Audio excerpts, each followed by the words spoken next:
Welcome to welcome பாலசன். So கடலில் என்ன மர்மம் இருக்குது, கடல் எதுக்கு எதனால ப்ளூ கலரில் இருக்குது, ஸோ இப்படி நிறைய கொஸ்டின் வந்து நமக்கு ரைஸ் ஆகும். கடலை பற்றி மர்மத்தை நம்ம போய் பார்க்க போகிறோம். அதுக்கு நம்ம சேனலை சப்ஸ்கிரைப் பண்ணுங்கள். அப்போ தான் இது போன்ற வீடியோக்களை போகிறதுக்கு நமக்கு ரொம்ப ஹெல்ப்ஃபுல்லாக இருக்கும். வாங்க வீடியோக்குள்ளே போகலாம். ஸோ இப்போ மேலே இருந்து பார்க்குறீங்கன்னு வச்சுக்கோங்க, சேட்டலைட் இருந்து பார்க்கும்போது பூமி வந்து ப்ளூ கலரில் இருக்கும். ஸோ ப்ளூ கலரில் இருக்க காரணம் என்ன பார்த்தீங்கன்னா, பூமி முழுவதும் பார்த்திங்கன்னா வந்து கடல் நீரால் ஆனது. ஸோ அதனால் வந்து ப்ளூ கலரில் தெரியுது. ஸோ இந்த கடல் என்னதான்ப்பா இருக்குது அப்படின்னு சொல்லி நீங்கள் நினைக்கலாம். ஸோ கடலில் பார்த்தீங்கன்னா வந்து மனுஷனால் பார்த்தீங்கன்னா சாதாரணமாக வந்து ஸ்விம் பண்ணி வந்து அதாவது ஒரு கிலோமீட்டர் வரை தான் போக முடியும் எதுவுமே இல்லாமல். ஸோ வந்து மற்றபடி இந்த சேஃப்டி எக்யூப்மெண்ட்ஸ் எல்லாம் போட்டு நம்ம போகலாம்னு பார்த்தீங்கன்னா வந்து அது வந்து கொஞ்சம் ஒரு 328 அடி வரை போகலாம். அது அவ்வளோதான், 328 அடி வரை போகலாம். அதாவது தட் மீன்ஸ் 3 கிலோமீட்டர்ஸ் போகலாம், அதுக்கு மேலே போக முடியாது. ஸோ நான் பார்த்தீங்கன்னா வந்து 702 அடி வரை ஒருத்தர் போயிருக்காரு. அவர் வந்து பார்த்தீங்கன்னா வந்து ஹெபர்ட் நிட்ஸ் அப்படிங்கிற ஒருத்தர். அதுக்கப்புறம் பார்த்தீங்கன்னா வந்து 1089 அடி ஒருத்தர் போயிருக்காரு. அவர் பேர் பார்த்தீங்கன்னா அகமது ஹேப். இவங்க 2 பேர் தான் பார்த்தீங்கன்னா வேர்ல்டு ரெக்கார்ட் பண்ணியிருக்கிறாங்க. இது தவிர பார்த்தீங்கன்னா அதாவது பூமிக்கு கீழே யாரும் அந்தளவுக்கு போகலை. ஆனால் இருந்தாலும் பார்த்துருக்கீங்கன்னா வந்து நம்ம ஜேம்ஸ் கேமரூன், நம்ம அவதார் பட டைரக்டர், அவர் பார்த்தீங்கன்னா வந்து சப்மரின் அந்த இதை வச்சு பார்த்தீங்கன்னா 35,820 அடி வரை போயிருக்கிறாரு. இது பார்த்தீங்கன்னா வந்து அவர் வந்து 2012 போயிருக்கிறாரு. ஸோ இப்படி போனாலுமே பார்த்தீங்கன்னா வந்து எதுக்கு கடல்லையும் ஒரு ஆழமாக இருக்குது, கடலில் என்ன தான் இருக்குதுன்னு பார்த்தீங்கன்னா வந்து ஸோ சாதாரணமாக நார்மலாக பார்த்தீங்கன்னா வந்து கடலில் ஸோ நிறைய பகுதிகள் இருக்குது. ஸோ வந்து லேயர் 1, லேயர் 2, லேயர் 3 நிறைய இருக்குது. ஸோ வந்து எப்படி கடல் உருவாச்சு, எப்படி பூமி உருவாச்சு அப்படிங்கிறது பார்த்தீங்கன்னா ஒரு கொஸ்டின் தான், மில்லியன் ரைஸ் கொஸ்டின் தான். ஏன்னா பூமி உருவானது பார்த்திங்கன்னா பாறைகள் தான். ஸோ பாறை இடுக்கில் வந்து பாறை தட்டுகள் இருக்குது. அது ஒன்று வந்து அதிர்ந்து என்ன ஆகுதுன்னா வந்து ஒரு மலைகள் உருவாகி, மலைகள்லேருந்து பாறைகள் உருவாகி அப்படி தான் ஸ்டெப் பை ஸ்டெப்பாக தான் உருவாகிருக்குது. ஸ்டெப் பை ஸ்டெப்பாக உருவாகி தான் வந்து என்ன இருக்குன்னு பார்த்திங்கன்னா வந்து பூமி மலைகள் உருவாகிருக்குது. மலைகளுக்கு கீழே வந்து ஆல்ரெடி பார்த்திங்கன்னா வந்து பூமியில் ஏற்கனவே வந்து தண்ணீர் இருக்குது. ஸோ தண்ணீர் இருந்தனால வந்து அது கடல் பரப்பு தான் சொல்லணும். ஸோ இந்த கடல் பரப்பு பார்த்திங்கன்னா வந்து அந்தளவு ஆழமாக இருக்குது. ஸோ இந்த கடல் பரப்புக்கு அடியிலையும் பார்த்திங்கன்னா வந்து அந்தளவு நான் சொல்கிறதும் இருக்குது, பாறை இடுக்குகள் இருக்குது. அது கசிஞ்சு தான் தண்ணி வந்து அதிகமாக உருவாகிருக்குன்னு சொல்லப்படுது. ஸோ பார்த்திங்கன்னா வந்து நம்ம வந்து இது புவியியலில் படிக்கும்போது நம்மளுக்கு தெரிஞ்சிருக்கும். எனக்கு தான் இருந்தாலுமே வந்து கடலில் இருந்து எவ்வளோ ஆழம் அப்படிங்கிறது வந்து நிறைய விஞ்ஞானிகளால் கூட கண்டுபிடிக்க முடியல. நம்ம கண்டுபிடிச்சா பார்த்திங்கன்னா 5% தான், இன்னும் 65% இருக்குது. கடலுடைய ஆழத்தை பார்த்திங்கன்னா வந்து 36 அடி ஆழம் வரை தான் கண்டுபிடிச்சிருக்காங்க. கடலுடைய ஆழம் அப்படின்னு சொல்லும்போது பார்த்திங்கன்னா வந்து நமக்கு மரியானா ட்ரெஞ்சு யான் தான் வரும் உங்களுக்கு. மரியானா ட்ரெஞ்சு தான் என்ன? ஸோ மரியானா ட்ரெஞ்சு தான் இருக்கிறே பார்த்திங்கன்னா வந்து ஒரு ஆழமான பகுதி. அதாவது நம்ம இமயமலை வந்து தரையில் கவுத்துச்சாலும் கூட அந்த மரியானா ட்ரெஞ்சு வந்து உள்ளே வந்து க்ளோஸ் ஆகிடும். ஸோ அதுலேருந்து பார்த்திங்கன்னா இன்னும் 2 கிலோமீட்டர் அதிகமாக தான் உள்ளே போட்டு இருக்கும். அந்தளவு வந்து மரியானா ட்ரெஞ்சோடைய ஆழம் அதிகம். ஸோ மரியானா ட்ரெஞ்சு தான் வந்து இருக்கையில் அதிக ஆழம் அப்படின்னு சொல்லியிருக்கிறாங்க. ஸோ இந்த மாதிரி பார்த்திங்கன்னா நிறைய ஒரு கொஸ்டின்ஸ் இருந்தாலுமே ஸோ சாதாரணமாக பார்த்திங்கன்னா கடலில் வந்து நம்ம வந்து ஒரு 1140 அடி கடலில் பார்த்திங்கன்னா 1148 அடியிலேருந்து 1640 அடி வரை பார்த்திங்கன்னா வந்து ப்ளூ வேல்ஸ் வந்து வரதாக வந்து சொல்லப்படுது. அது அடுத்து பார்த்திங்கன்னா வந்து 2460 அடி வரை பார்த்திங்கன்னா வந்து இராணுவ அந்த நீர்மூழ்கி கப்பல்கள் போகிறதாக சொல்லப்படுது. ஸோ இதில் எதுக்கு அதுக்கு மேலே கீழே போனால் என்ன ஆகும்? ஸோ 2000-3000 அடி வரை தான். அதுக்கு மேலே பார்த்திங்கன்னா சூரிய வெளிச்சம் இருக்காது. சூரிய வெளிச்சம் இல்லைனா கடலில் என்ன இருக்கும் ஏது இருக்குன்னு தெரியாது.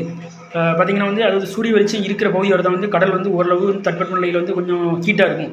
அதுக்கு கீழே போகும்போது பார்த்திங்கன்னா வந்து ஃபுல்லாக வந்து இருட்டாகவும் கூலாகவும் இருக்கும். ஸோ அதில் என்ன நடக்குது, என்ன எப்படி இருக்குதுன்னு எதுவுமே தெரியாது. பார்த்திங்கன்னா நான் சொன்ன மாதிரி அதை அந்த 36,000 அடி 36,000 அடியில் வந்து என்ன சொல்லுவாங்கன்னா வந்து சேலஞ்சர் டீப் அப்படிம்பாங்க. ஸோ அந்தளவு வந்து உள்ளே போய் கண்டுபிடிச்சவங்க யாருமே கிடையாது. சொன்ன மாதிரி அதாவது ஜேம்ஸ் கேமரன் மட்டும்தான் வந்து உள்ளே போய் கண்டுபிடிச்சிருக்காரு. அதுதான் வந்து அவ்வளோ ஆழம்னு சொல்லப்படுது. ஸோ அதாவது கீழே பார்த்திங்கன்னா மேலேருந்து கீழே போக வந்து ப்ரெஷர் அதிகமாக இருக்கும். ஸோ ப்ரெஷர் அதிகமாக இருக்கும்போது பார்த்திங்கன்னா நிறைய சப்மரீன்ஸ் ஷிப்லாம் உள்ளே போகும். நிறைய சப்மரீன் ஷிப்ஸ்லாம் உள்ளே போகும். பார்த்திங்கன்னா வந்து அதோட இது வந்து அந்த காம்போசிட்டில் அந்த மாதிரி மெட்டீரியலில் செஞ்சுருப்பாங்க. அது வந்து பார்த்திங்கன்னா வந்து அதிக ப்ரெஷர் வந்து ஹேண்டில் பண்ண முடியுது. நம்ம சாதாரணமாக போகும்போது என்ன வந்து பார்த்திங்கன்னா வந்து நம்ம உடம்புலாம் பிச்சு எரிஞ்சிடும். ஸோ வந்து நம்ம பாட்பாட்டாக சிதறிடுவோம். எந்தளவு உள்ள நம்ம எங்கே போயிருக்கோம்னு தெரியாது. அந்தளவு பார்த்திங்கன்னா ப்ரெஷர் வந்து ஹை ப்ரெஷரில் இருக்கும் உள்ள. ஸோ ஓகே, இதெல்லாம் கரெக்ட். ஆனால் எப்படிப்பா வந்து மீன்லாம் வாழுதுன்னு கேட்டிங்கன்னா, மீன் பார்த்திங்கன்னா அதோடைய உடம்புக்கு ஏற்ற மாதிரி தகவமைப்பு கொண்டது. அது எவ்வளோ ப்ரெஷராலும் ஹேண்டில் பண்ணக்கூடியது. அவர் வந்து அது வந்து எந்த காலநிலையிலையும் வாழக்கூடியது. ஸோ தண்ணிக்கு உள்ளே தான் கிடக்குது, தண்ணிக்குள்ளே தான் இருக்குது. அப்படிங்கும்போது பார்த்திங்கன்னா வந்து அது வந்து தண்ணியிலே இருக்கும். அதோடைய ப்ரெஷர் வந்து அதால் ஹேண்டில் பண்ண முடியும். அது இல்லாமல் பார்த்திங்கன்னா அதோடைய செதில்கள், ரோமங்கள் அப்படியே பார்த்திங்கன்னா அதுக்காண்டியே வந்து தகவமைப்பு கொண்டிருக்கும். ஸோ கடல் மீனால் வந்து பார்த்திங்கன்னா வெளியிலேருந்து ஒரு நிமிஷம் கூட இருக்க முடியாது, அது இறந்துடும். ஆனால் மனுஷனால தான் வந்து பூமியில் வாழ முடியும். பார்த்திங்கன்னா வந்து மனுஷனுக்கு அந்த மாதிரி வந்து கடவுள் வந்து ஒரு தகவமைப்பு கொடுத்துருக்காரு. இதெல்லாம் பார்த்திங்கன்னா அந்தந்த ஒரு படைப்புகளுக்கு ஏற்ற மாதிரி கடவுள் கொடுத்த ஒரு கிஃப்ட்னு தான் சொல்லணும். ஸோ இந்த மாதிரியான நிறைய கொஸ்டின்ஸ் இருந்தாலுமே பார்த்திங்கன்னா வந்து அது எல்லாமே பார்த்திங்கன்னா வந்து ஒரு நம்மளுடைய பாடி கண்டிஷனை பொறுத்து தான் இருக்கும். ஸோ அதேமாதிரி பார்த்திங்கன்னா பூமி எப்படி தோன்றுச்சுன்னு பார்த்திங்கன்னா பூமிக்கும் கடலுக்கும் நிறைய இது இருக்குது. ஸோ மேலே நான் சொன்ன மாதிரி மேலேருந்து பார்த்திங்கன்னா வந்து டீப் சீல பார்க்கும்போது என்ன ஆகுது பார்த்திங்கன்னா வந்து உங்களுக்கு அந்த ப்ளூ கலரில் இருக்குது. ஸோ அது இல்லாமல் கடலுக்கு கீழே பார்த்திங்கன்னா நிறைய நதிகள் ஓடுறதாகவும் சொல்லப்படுது. அந்த கரீபியன், அதாவது கருங்கடல்னு சொல்லுவாங்க. ஸோ அந்த கருங்கடல் பார்த்திங்கன்னா கருங்கடலுக்கு கீழே வந்து ஒரு பெரிய வாட்டர் ஓடுது. அது பார்த்திங்கன்னா உலகத்திலே 6வது பெரிய நதினா பார்த்திங்கன்னா வந்து அதெல்லாம் இருக்குது சொல்லப்படுதுங்க. இது எப்படி பார்த்திங்கன்னா தண்ணிக்கு, அதாவது கடலுக்கு கீழேயும் நதிகள் ஓடுமா அப்படின்னு கேட்டிங்கன்னா கண்டிப்பாக ஓடும். ஏன்னா பூமியை நம்ம வந்து அதாவது போர் பண்ணும்போது பார்த்திங்கன்னா வந்து அதுலேருந்து பார்த்திங்கன்னா வந்து கடல் தண்ணீர் உற்பத்தி ஆகுது. தண்ணீர் எப்படி உற்பத்தி ஆகுது பார்த்திங்கன்னா வந்து பாறை இடுகள், அதாவது நான் சொல்கிறது தான், போர் போடும்போது பாறை இடுகளில் வந்து இடிபட்டு அதுலேருந்து தான் கடல் நீர், அதுலேருந்து தான் நீர்கள் கசிந்து நமக்கு வந்து போர் வாட்டர் வெளியே வருது. இது பார்த்திங்கன்னா வந்து சாதாரணமான நிலத்தடியிலே வந்து தண்ணி இருக்குதுன்னு பார்த்திங்கன்னா வந்து கடல்லேருந்து தண்ணி தான். தண்ணி கீழே பார்த்திங்கன்னா வந்து கண்டிப்பாக ஒரு எண்டு ஒன்று உண்டு. நம்மளால் கண்டுபிடிக்க முடியல, ஆனால் ஒரு எண்டு கண்டிப்பாக உண்டு. ஆரம்பம்னு ஒன்று இருந்தால் கண்டிப்பாக ஒரு எண்டுன்னு ஒன்று கண்டிப்பாக இருக்கும். ஸோ அப்படிங்கும்போது கீழே இருக்குது. அதில் பார்த்திங்கன்னா வந்து உள்ள பாறை இடுக்குகள் இதெல்லாம் கசிஞ்சி அதுலேருந்து தண்ணீர் வர வாய்ப்பு இருக்குது. அப்புறம் கடல் நீரும் அந்த ஓடக்கூடிய அந்த ரிவரும் கலக்காது அப்படின்னு கேட்டிங்கன்னா கண்டிப்பாக கலக்க வாய்ப்பு கிடையாது. ஏன்னா கடல் நீர் பார்த்திங்கன்னா வந்து ஒரு குறிப்பிட்ட மேலோட்டத்தில் வர பார்த்திங்கன்னா வந்து அதில் வந்து சூரியன் வந்து படுது. சூரியன் படுறதுனால என்ன வந்து ஹீட் ஆகிறதுக்கு நிறைய வாய்ப்பு இருக்குது. ஆனால் அதே போல் வந்து கீழே பார்க்கும்போது பார்த்திங்கன்னா கூலிங்காக இருக்குது. ஸோ கூலிங்காக இருக்கும்போது அது வந்து ஹீட்டாக வாய்ப்பு கிடையாது. ஏன்னா வந்து சூரியன் படாத இடம்.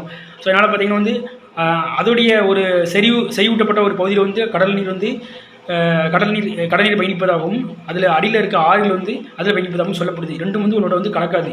ஏன்னா உலகத்திலே வந்து நான் சொன்ன மாதிரி அதிக நீளம் ஓடக்கூடிய ஆறு பார்த்திங்கன்னா 6வது உலகத்திலே அதிக நீளம் ஓடக்கூடிய 6வது ஆறு அப்படின்னு சொல்லி பார்த்திங்கன்னா வந்து அது வந்து அந்த கடல் நீருக்கு அடியில் தான் ஓடக்கூடிய ஆறாக இருக்குது. அப்புறம் வந்து கல்ஃப் மெக்சிகன் அப்படிங்கிற ஒரு நதியும் வந்து ஓடதாக சொல்லப்படுது. ஸோ இந்த மாதிரி நிறைய ஒரு விஷயங்கள் இருந்தாலுமே வந்து இன்ன வரை பார்த்திங்கன்னா வந்து கடல் வந்து நமக்கு வந்து ஒரு புரியாத புதிராக தான் இருக்குது. எனக்கு தான் வந்து நிறைய பேர் விஞ்ஞானிகள் ஆராய்ச்சி பண்ணாலுமே வந்து அந்த ஆராய்ச்சி பார்த்திங்கன்னா வந்து நம்ம வந்து கட்டுறது கல்லாதது உலகளவு அப்படிங்கிறாங்க. ஸோ அதோடைய அடிப்படையின் வெளிப்பாடாக தான் இருக்குது. நம்ம வந்து அந்தளவு வந்து உள்ளே போய் ஆராய்ச்சி பண்ணணும் அப்படின்னு பார்த்திங்கன்னா வந்து அதுக்குன்னு வந்து ஒரு புது எக்யூப்மெண்ட்ஸும் புதுசாக நம்ம வந்து நிறைய பொருட்களும் கண்டுபிடிச்சா உள்ளே போய் நம்ம வந்து இறங்கி பண்ண முடியும். அப்படின்னு பார்த்திங்கன்னா கூட பண்ணுறது கஷ்டம் தான். ஏன்னா அதில் இருக்க ப்ரெஷரில் பார்த்திங்கன்னா வந்து எல்லாமே வெடிச்சு சதிடும். இப்போ நிறைய பேர் பார்த்திங்கன்னா இடையில பார்த்திங்கன்னா வந்து டைட்டானிக் ஏதாவது ஒரு சப்மரீனில் போய் நிறைய பேர் கொஞ்சம் பேர் ஒரு 5 பேர் 4 பேர் காணாம போனாங்க அப்படின்னு தான் சொல்லப்படுது. எல்லாம் பார்த்திங்கன்னா வந்து அதாவது மனுஷங்களுக்கு வந்து இயற்கையோட வந்து போட்டி போடுறது ரொம்ப கஷ்டம். இயற்கையில் தான் இருக்குது அப்படின்னு மனுஷன் வந்து நிறைய வந்து அதாவது தேடுறதுக்கு வந்து நிறைய வந்து வியப்பாக இருக்கிறான். அது வந்து ஆர்வமாக இருக்கிறான். அது பார்த்திங்கன்னா வந்து பூமிக்கு வெளிப்படையாக இருக்கிறவரை ஓகே, நம்மளுக்கு பிரச்சனை கிடையாது. உண்மையிலையும் பார்த்திங்கன்னா காடுகள் நிறைய இருக்குது. காடுகளையும் பார்த்திங்கன்னா நம்ம நிறைய விஷயங்கள் கண்டுபிடிக்கிறோம். ஆனால் கண்டுபிடிக்கிறது வந்து பாசிபிளாக இருந்த அளவு ஓகே. மற்றபடியே வந்து ஒரு ரொம்ப டெப்த்தாக போகும்போது வந்து நம்மளுக்கு வந்து மனுஷனுக்கு வந்து அது வந்து ஒரு சோகமாக தான் முடியுது. எனிவே இருந்தாலும் பார்த்திங்கன்னா வந்து ஆனால் கண்டுபிடிக்க நல்ல விஷயங்கள் தான் நம்ம சுற்றி இருக்கிற நிறைய இயற்கை வளங்களை காக்கும். ஏன்னா இயற்கை வளங்களுக்கு தான் நம்ம பெருசு. ஸோ இன்றைக்கி வந்து நம்ம வந்து இயற்கை வளங்களை இன்றைக்கி நம்ம வந்து நம்ம காக்காமல் அழிச்சிட்டு இருந்தோம்னா நாளைக்கு நமக்கு வரக்கூடிய சந்ததிக்கும் அது ஒரு பெரிய பிரச்சனை கொண்டு போய் முடியும். எனவே இந்த மாதிரியான இயற்கையை கொடுத்த கடவுளுக்கும் நன்றி. அதை சுற்றி இருக்கிற பாதுகாக்கும். எனவே நம்மளை சுற்றி இயற்கையை சுற்றி கொடுத்துருக்கிற கடவுளுக்கு நன்றி. அதே போல் பார்த்திங்கன்னா இது வந்து பாதுகாக்கக்கூடிய நம்ம கடமை. ஸோ எனவே இது வந்து பாதுகாப்போம். ஸோ வந்து கடவுளுடைய ஆழத்தை பற்றி என்ன அப்படிங்கிறது தெரியாதவங்களுக்கு இந்த வீடியோ பாஸ் பண்ணுங்கள். ஸோ இதே போல் மற்றொரு வீடியோ வந்து உங்களை வந்து சந்திக்கிறேன். அதுவரை உங்களுக்கு உங்கள் நண்பன் வெள்ளிக்கு பழசம். தேங்க்யூ.